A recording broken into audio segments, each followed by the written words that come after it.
Tema del video: las guerras secretas del antiguo Egipto. Desde la derrota por gatos sagrados hasta el tratado de paz más antiguo del mundo, preguntas clave. 1. ¿Qué pasó si el mayor imperio del mundo antiguo perdió una guerra por culpa de los gatos? 2. ¿Sabían que Egipto firmó un tratado de paz con un enemigo al que nunca venció y ese documento aún existe? 3. ¿Cómo usó Ramsés II la propaganda para convertir una derrota en una victoria legendaria? 4. ¿Quiénes eran los misteriosos pueblos del mar que casi destruyeron toda la civilización mediterránea? 5. ¿Cómo destruyó el faraón Akenatón su propio ejército desde adentro al cambiar la religión? Guión completo. Imperio de los faraones.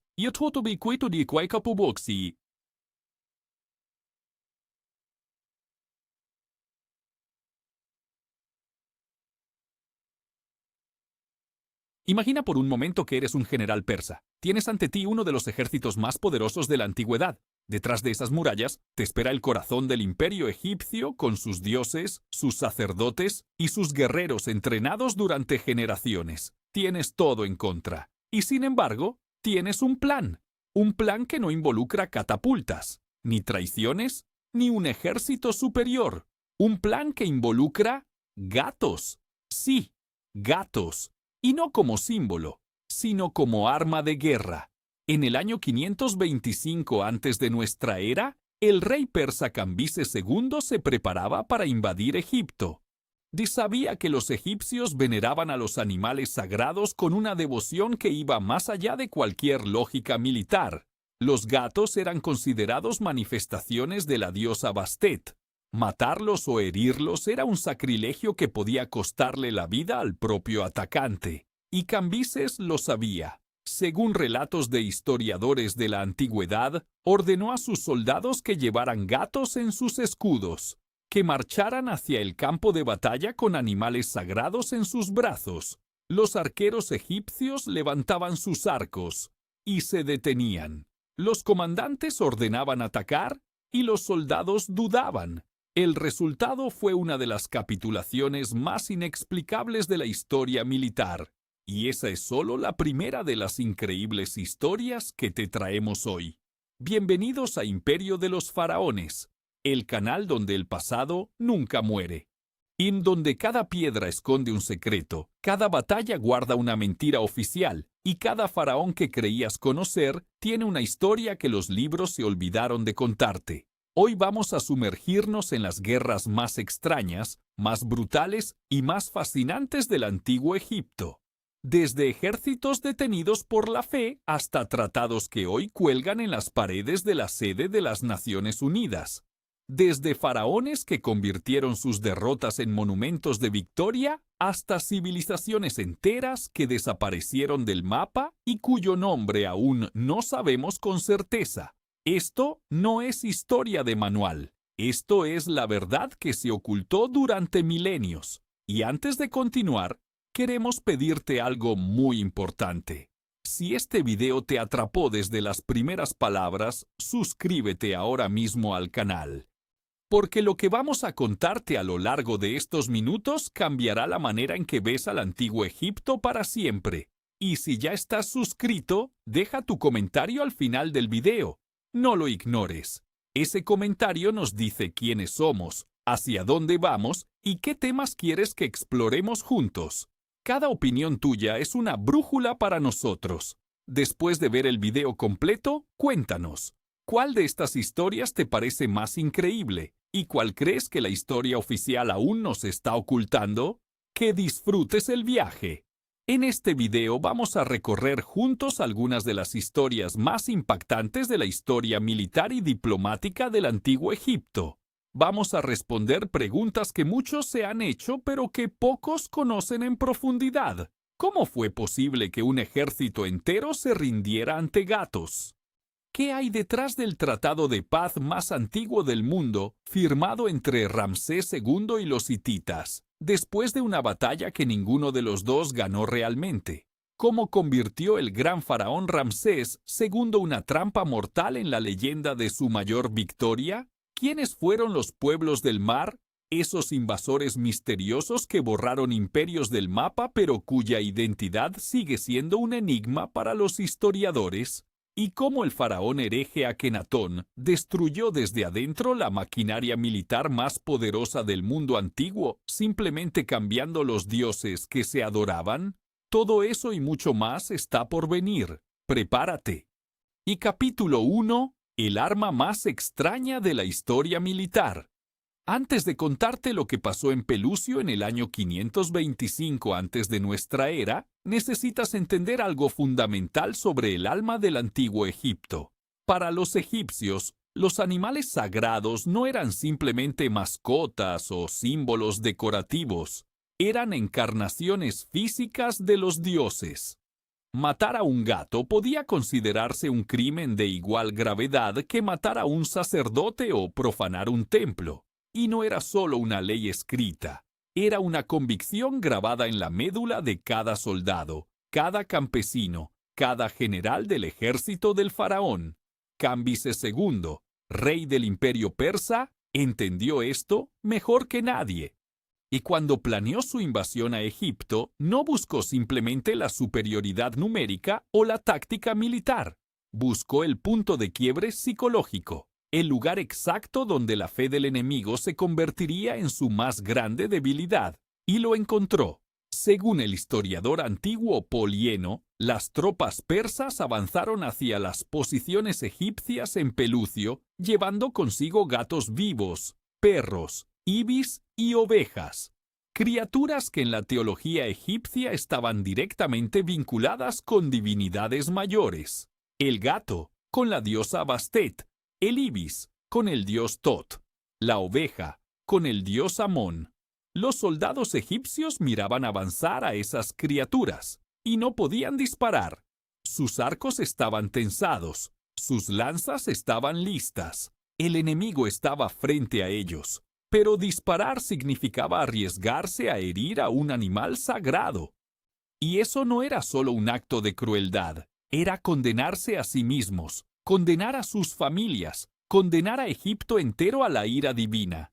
El pánico se extendió por las filas. La parálisis fue total. La batalla de Pelucio terminó con una victoria persa que muchos historiadores consideran una de las más psicológicamente brillantes de toda la antigüedad. Cambises no necesitó superar la estrategia egipcia, necesitó superar la fe egipcia, y lo logró. Esta historia, por supuesto, viene a nosotros a través de fuentes antiguas como Polieno, no de documentos arqueológicos directos. Pero incluso si los detalles exactos fueron embellecidos a lo largo de los siglos, el núcleo de la leyenda revela algo profundamente verdadero sobre Egipto, que su mayor fortaleza, la unión entre religión y Estado, entre fe y guerra, podía convertirse también en su mayor vulnerabilidad, y esa paradoja recorre toda la historia militar de este imperio como un hilo invisible que lo conecta todo, desde Pelucio hasta las pirámides, desde los gatos de Cambises hasta los dioses de Akenatón.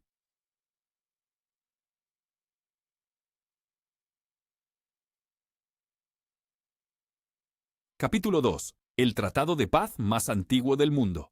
Ahora bien, si hay una historia que demuestra que Egipto era mucho más que fuerza bruta y dioses guerreros, es esta. Imagina el siguiente escenario. Dos de los imperios más poderosos del mundo antiguo se enfrentan en una batalla que durará años. Ninguno puede destruir al otro. Ninguno puede lograr una victoria decisiva. El conflicto consume recursos, vidas humanas, y territorios estratégicos, y entonces, en lugar de seguir combatiendo, deciden hablar, y lo que sale de esa conversación se convierte en el documento diplomático más importante que la humanidad ha producido jamás. En el año 1258 antes de nuestra era, el faraón egipcio Ramsés II y el rey hitita Hattusili III firmaron lo que hoy conocemos como el Tratado de Kadesh, o más precisamente, el tratado de paz que siguió a la batalla de Kadesh, librada 16 años antes, en el año 1274 antes de nuestra era. ¿Por qué este tratado es tan extraordinario? porque es el primer tratado de paz internacional escrito que se conoce en la historia de la humanidad. No hay nada anterior que pueda compararse con él en términos de alcance, detalle y formalidad diplomática. El documento contenía cláusulas que hoy nos resultan perfectamente modernas.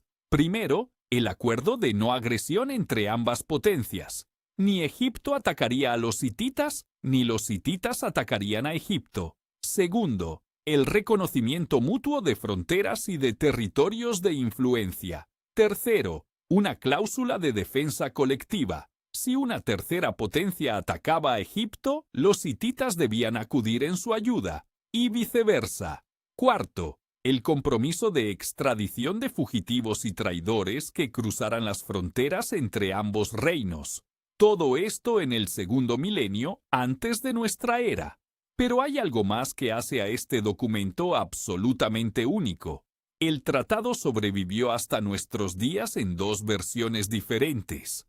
La versión egipcia fue grabada en las paredes de los templos de Karnak y el Ramesseum.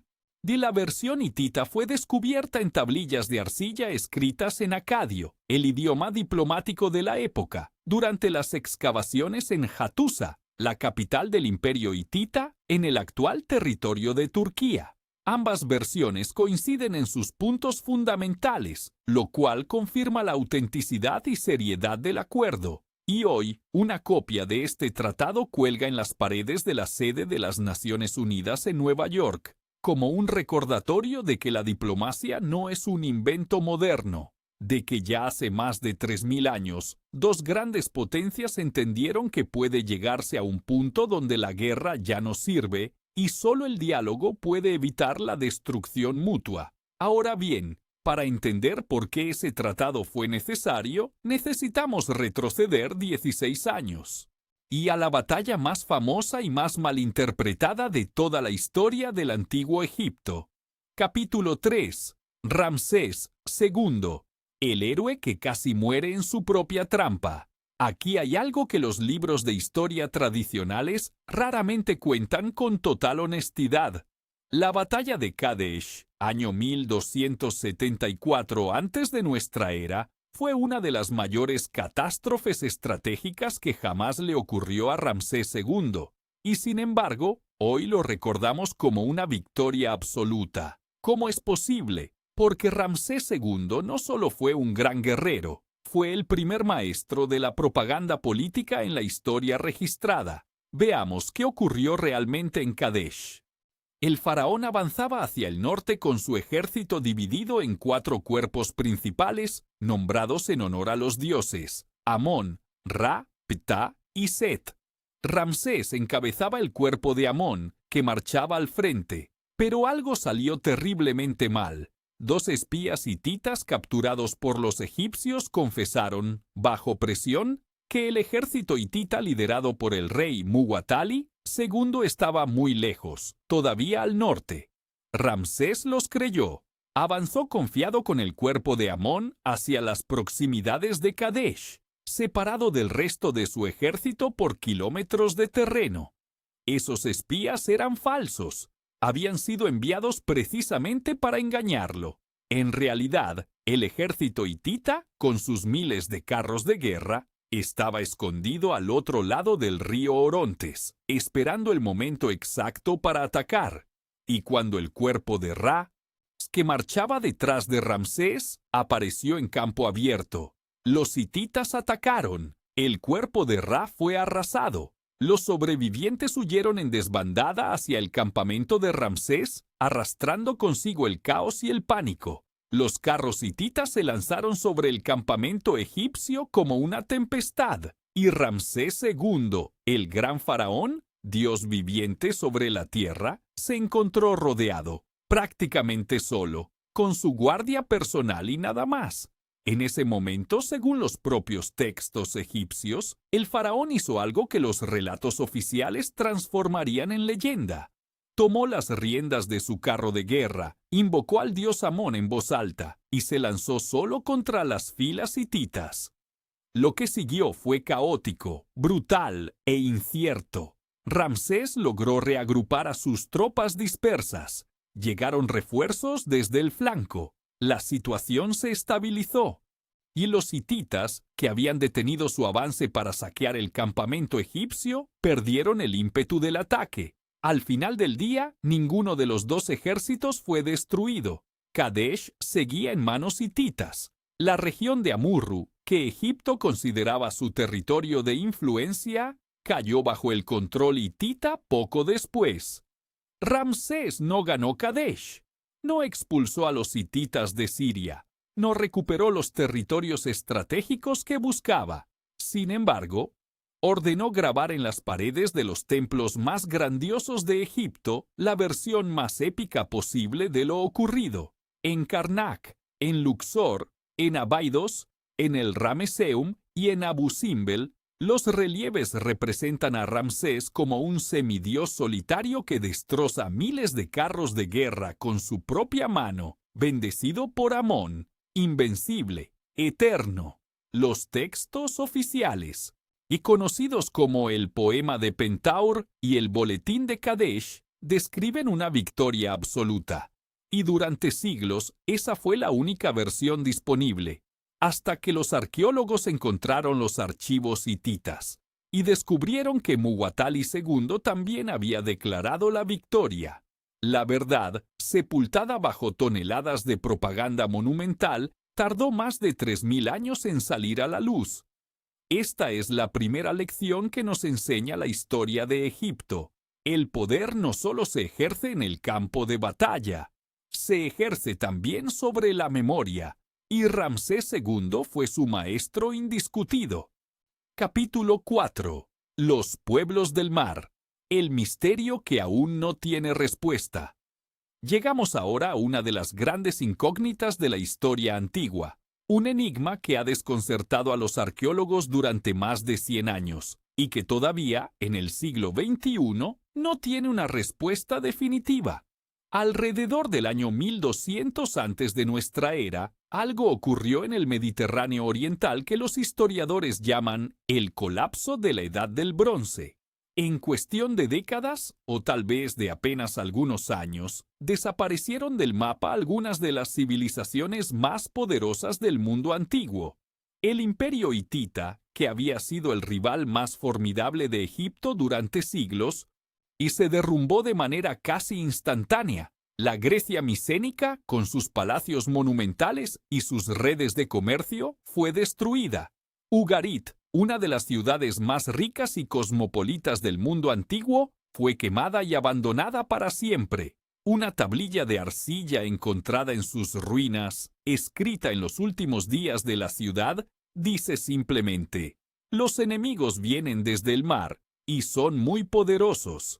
Los textos egipcios de la época del faraón Ramsés III, sucesor lejano del gran Ramsés II, describen a estos invasores con un nombre que ha quedado grabado en la historia: los pueblos del mar.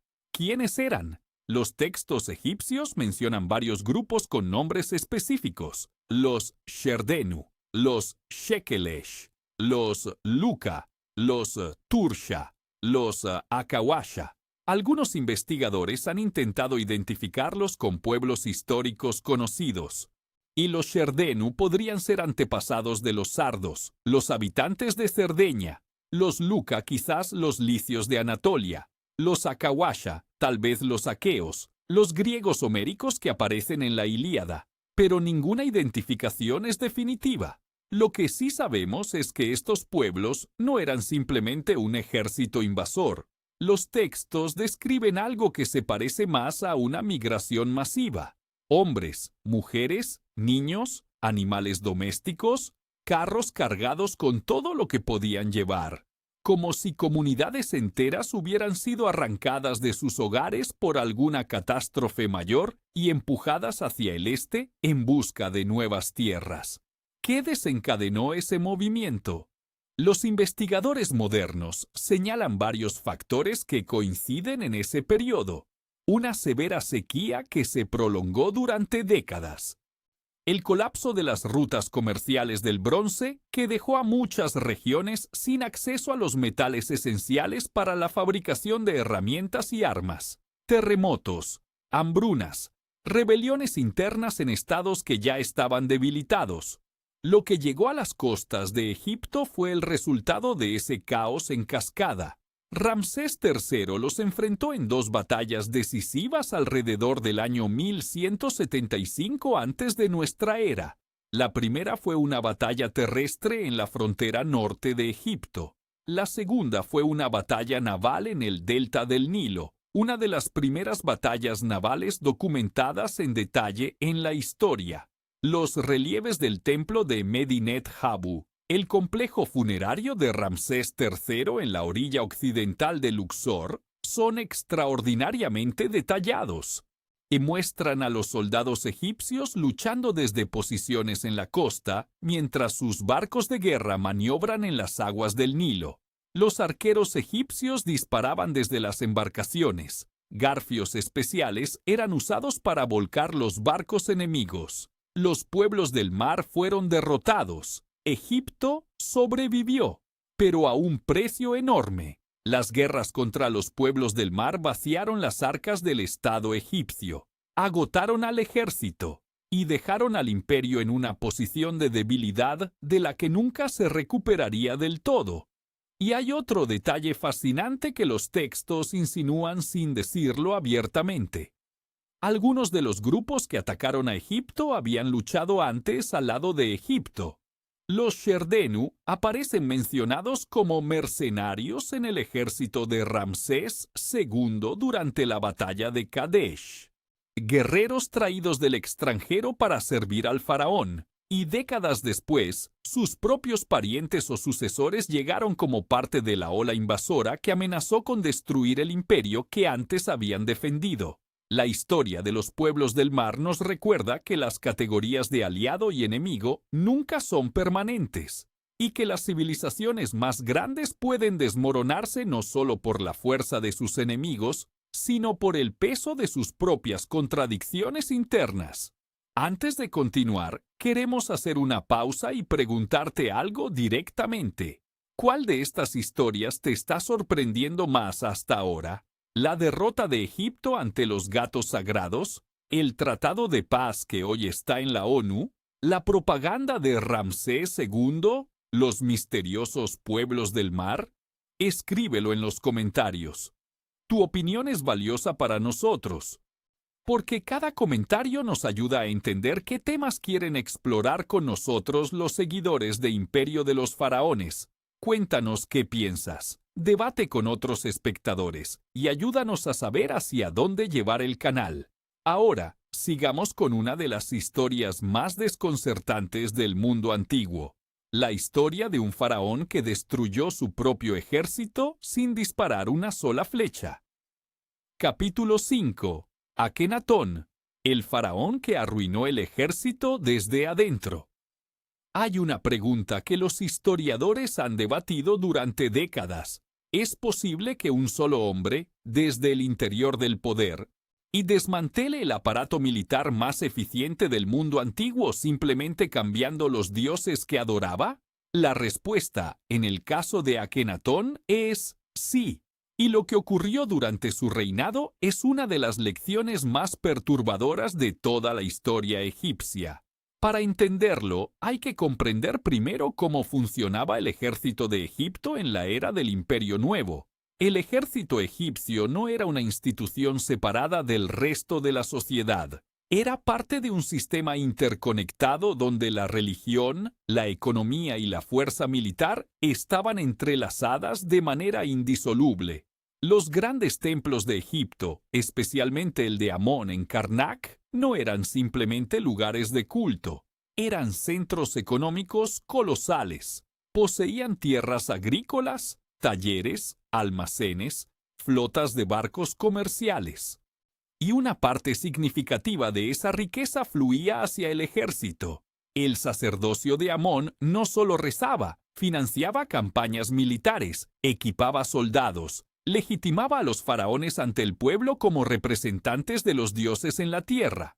Cuando Akenatón subió al trono, alrededor del año 1353 antes de nuestra era, decidió romper con todo ese sistema, no de manera gradual, no con negociaciones, de un golpe radical.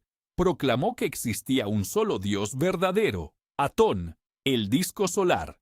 Cerró los templos de los demás dioses. Ordenó borrar los nombres de Amón y otras divinidades de los monumentos. Construyó una nueva capital en el desierto, Aquetatón, la actual Tel el Amarna, y trasladó allí la corte, y al hacerlo, cortó de raíz el sistema de financiamiento y legitimación que sostenía al ejército. Y las consecuencias fueron desastrosas. Los archivos conocidos como las Cartas de Amarna, una colección de tablillas de arcilla con correspondencia diplomática descubierta en el siglo XIX, revelan un cuadro escalofriante. Los gobernadores vasallos de Egipto en Canaán y Siria escribían una y otra vez al faraón pidiendo ayuda. Las ciudades estaban siendo atacadas. Los territorios se perdían. Los aliados se pasaban al bando hitita. Y Akenatón, encerrado en su nueva ciudad sagrada, respondía con cartas sobre la fe en Atón, pero enviaba cada vez menos soldados. El reino de Amurru, un vasallo estratégico crucial para el control de Siria, abandonó la órbita egipcia y se entregó a los hititas. Otros gobernadores locales hicieron lo mismo. El ejército que recibió en herencia el sucesor de Akenatón, el joven Tutankamón, y que era una sombra del que había existido bajo los grandes conquistadores de la 18ª dinastía. Y cuando finalmente murió Tutankamón, el resultado del vacío de poder fue revelador. Egipto no fue gobernado por un príncipe de sangre real. Fue gobernado sucesivamente por 3 generales militares. Primero Ay, que había sido consejero de Akenatón. Luego Horemheb, el gran general del ejército, que pasó años intentando reconstruir la maquinaria militar y borrar sistemáticamente de los registros históricos cualquier mención de Akenatón y sus sucesores inmediatos. El daño fue tan profundo que los faraones de la 19ª dinastía, incluyendo al propio Ramsés II, tuvieron que invertir décadas en recuperar territorios que Akenatón había perdido por negligencia y descuido estratégico.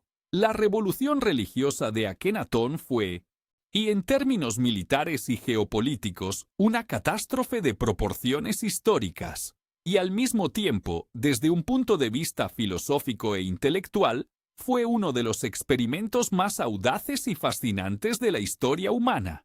Un hombre que intentó reordenar el universo según su propia visión del mundo, y que, al hacerlo, casi destruyó el universo que le habían dejado en herencia. Capítulo 6. Traiciones en el campo. Deulo 6. Traiciones en el campo de batalla.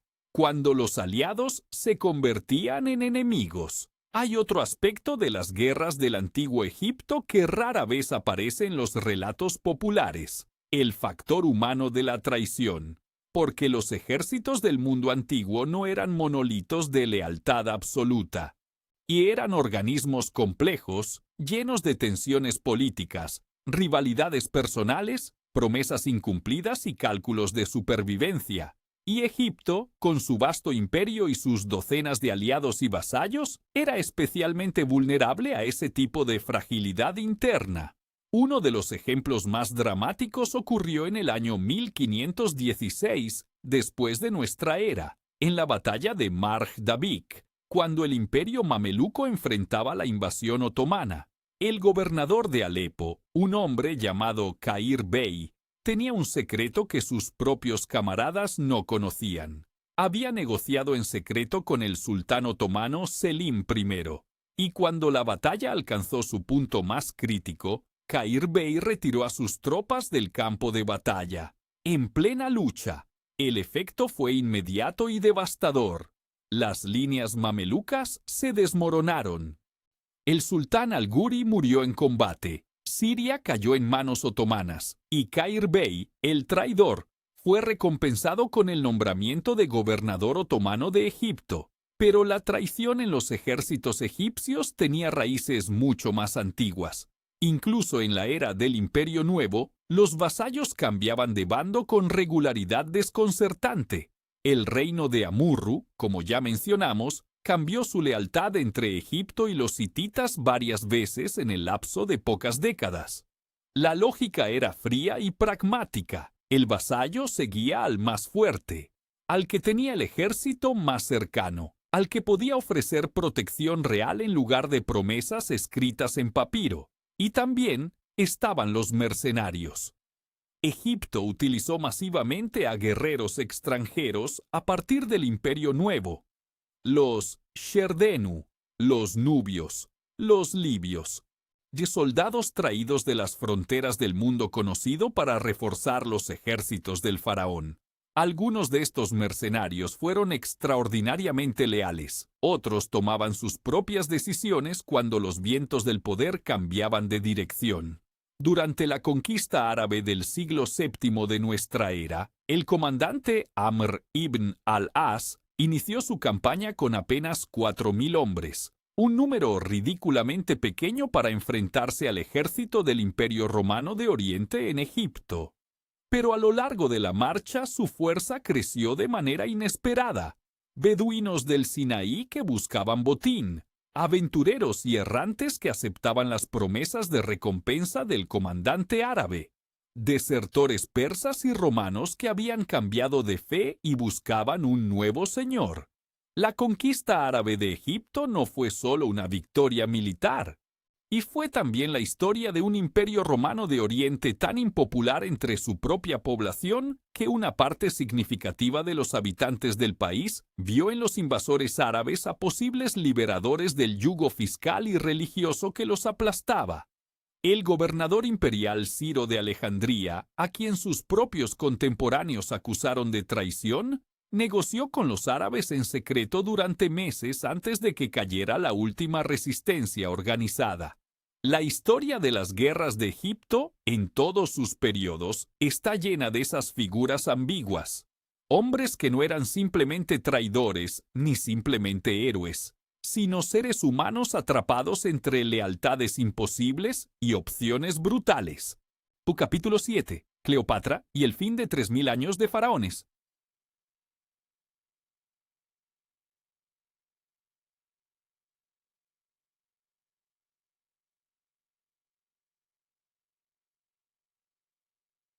Llegamos ahora al final de una era, al momento en que 3.000 años de historia de faraones, de dioses en la tierra, de pirámides y templos y ejércitos que marchaban bajo el ojo del halcón de Horus, llegaron a su conclusión definitiva. El año 30 antes de nuestra era, Roma y Egipto se enfrentaban en la batalla final. No fue realmente una batalla en el campo de campaña. Fue el colapso gradual de un reino que había durado demasiado tiempo para seguir existiendo en el mundo que lo rodeaba. Marco Antonio y Cleopatra VII, la última reina del linaje ptolemaico, habían unido sus fuerzas contra Octaviano y el hombre que se convertiría en el primer emperador de Roma bajo el nombre de Augusto. Pero la alianza entre el general romano y la reina egipcia tenía grietas que ningún amor y ninguna ambición podían reparar.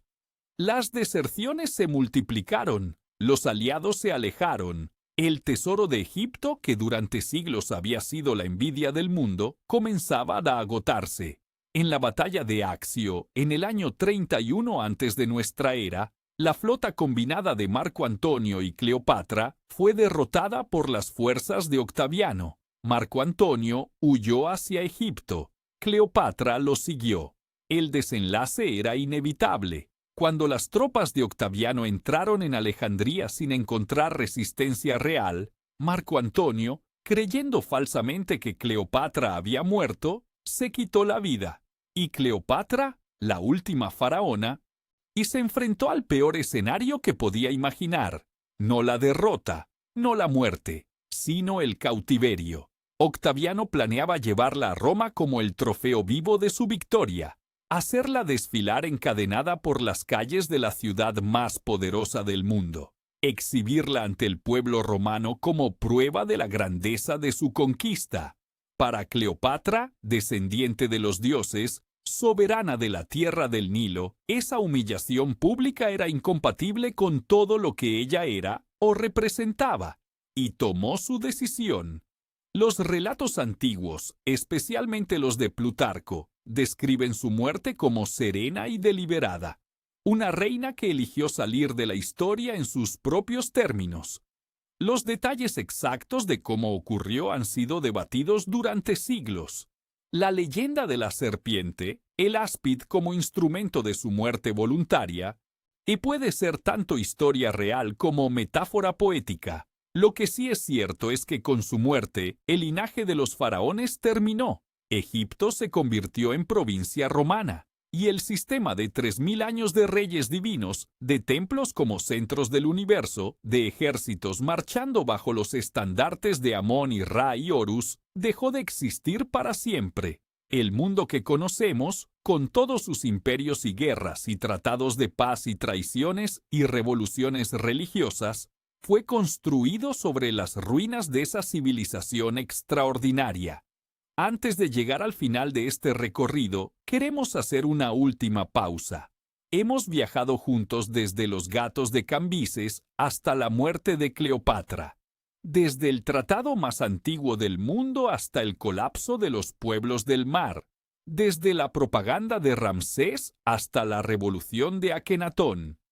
Si alguna de estas historias te ha sorprendido, desconcertado o hecho ver el mundo antiguo con nuevos ojos, ese es exactamente el propósito de este canal. Cuéntanos en los comentarios cuál fue el momento del video que más te impresionó. ¿Creías que Ramsés II había ganado la batalla de Kadesh? ¿Sabías de la existencia del Tratado de Kadesh antes de hoy? ¿Te parece posible que una civilización entera se paralizara por miedo a herir a un gato sagrado? Escríbelo. Tu comentario alimenta este canal y nos ayuda a seguir trayendo las historias que la historia oficial suele olvidar. Capítulo 8.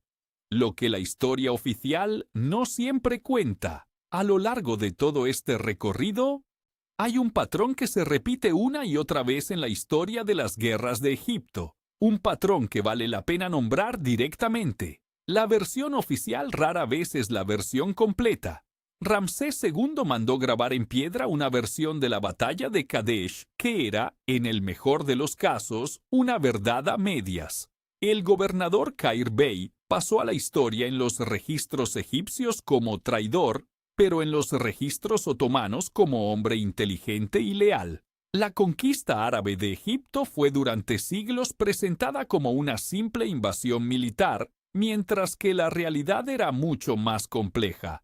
Una mezcla de derrota militar, fractura social y búsqueda de liberación de un sistema de opresión que ya era insoportable para muchos. Y los pueblos del mar, esos invasores misteriosos que casi destruyeron el mundo antiguo, y quizás no eran del todo los monstruos que los textos egipcios describían, sino también seres humanos desesperados, arrastrados por fuerzas que no controlaban, buscando simplemente sobrevivir. La historia, cuando se lee con atención y sin prejuicios, siempre resulta más compleja de lo que los vencedores quisieron que fuera, y esa complejidad es lo que la hace verdaderamente fascinante. Ahora bien, hay algo más que todos los capítulos que hemos revisado hoy tienen en común. Todos ellos revelan la increíble capacidad del antiguo Egipto para sobrevivir, para adaptarse, para reinventarse frente a cada nueva amenaza. Los hicsos trajeron los carros de guerra y Egipto los adoptó y los perfeccionó. Los hititas ofrecieron la resistencia más dura que el imperio había conocido en siglos. Y Egipto respondió con el primer tratado internacional de la historia. Los pueblos del mar destruyeron todo a su alrededor, y Egipto fue prácticamente el único gran estado que los detuvo. La traición de Akenatón devastó el ejército, y los militares tomaron el poder para restaurar el orden. Roma finalmente acabó con la independencia política, pero la cultura y la religión de Egipto siguieron viviendo durante siglos bajo el dominio extranjero. 3000 años de historia, no de supervivencia pasiva, de reinvención constante. Eso es lo que hace al antiguo Egipto único entre todas las civilizaciones de la historia humana. Final, la pregunta que queda sin respuesta. Y porque ahora llegamos al punto en que toda gran historia debería llegar, no a una respuesta definitiva, sino a una pregunta que vale la pena llevarse a casa. A lo largo de este video hemos visto cómo un ejército se paralizó ante animales sagrados, cómo dos imperios firmaron la paz después de una batalla que ninguno ganó, cómo un faraón convirtió su derrota en el monumento más duradero de su reinado, cómo civilizaciones enteras desaparecieron ante invasores cuya identidad aún desconocemos, cómo un reformador religioso desmanteló sin quererlo la maquinaria militar más poderosa del mundo antiguo, y cómo una reina eligió la muerte antes que la humillación. Y la pregunta que todo esto nos deja es simple. ¿Qué tan diferente sería nuestro mundo hoy si Egipto no hubiera caído? Si esa civilización de 3000 años, que inventó la diplomacia internacional, que desarrolló arquitectura que aún no podemos replicar por completo, que construyó sistemas administrativos capaces de gobernar millones de personas durante milenios, hubiera encontrado la manera de sobrevivir al embate de Roma? ¿Cómo sería el mundo en el que vivimos? Es una pregunta para la que no existe respuesta, pero es una pregunta que revela algo profundo sobre el valor de estudiar el pasado, no para encontrar respuestas simples, sino para entender cuánto de lo que somos hoy fue construido, consciente o inconscientemente, sobre los cimientos de lo que ellos fueron. El Tratado de Kadesh cuelga en las Naciones Unidas. La idea de defensa colectiva que está en ese tratado, grabado en piedra hace más de 3000 años, inspiró los principios fundacionales de la diplomacia moderna. El concepto de Ma'at, el orden divino que los faraones tenían el deber de mantener, no es tan diferente de los principios de justicia y equilibrio que inspiran los sistemas legales contemporáneos. Y la historia de Ramsés II, el gran rey que casi murió en una trampa que él mismo no supo ver, que convirtió su error en leyenda de piedra, nos recuerda que el poder narrativo, el control de la historia que contamos sobre nosotros mismos, ha sido siempre una de las formas más profundas de ejercer el poder. 3000 años después, esa lección sigue siendo perfectamente actual. Hemos llegado al final de este viaje. Y si llegaste hasta aquí, ya sabes que Imperio de los Faraones no es un canal sobre fechas y nombres en una línea del tiempo. Es un canal sobre la naturaleza humana, sobre el poder, sobre la fe, sobre el miedo, sobre lo que los hombres y las mujeres son capaces de hacer cuando enfrentan lo imposible. Si este video te dio algo que pensar, algo que sentir, algo que ver diferente, por favor deja tu comentario ahora mismo. ¿Qué historia de hoy te impactó más profundamente? ¿La batalla de los gatos sagrados? ¿La propaganda monumental de Ramsés? ¿Los pueblos del mar cuya identidad sigue siendo un enigma? ¿O la decisión final de Cleopatra? Cuéntanos. Debate con los otros seguidores del canal, porque la historia se entiende mejor en conversación que en soledad. Y si todavía no te has suscrito a Imperio de los Faraones, este es el momento. Porque lo que hemos visto hoy es apenas el comienzo. En los próximos videos vamos a sumergirnos en los secretos de los mamelucos, los guerreros esclavos que se convirtieron en los señores de Egipto y detuvieron en seco la conquista mongola del mundo. Vamos a explorar la figura extraordinaria de Tutmosis III, el Napoleón del mundo antiguo, y sus tácticas militares que todavía estudian los historiadores. Y vamos a descubrir los secretos mejor guardados de las pirámides, esas construcciones que siguen desafiando todo lo que creemos saber sobre el mundo antiguo. La historia de Egipto es inagotable, y nosotros estaremos aquí para contarla. Hasta la próxima, en Imperio de los Faraones. El pasado siempre tiene algo más que revelarte.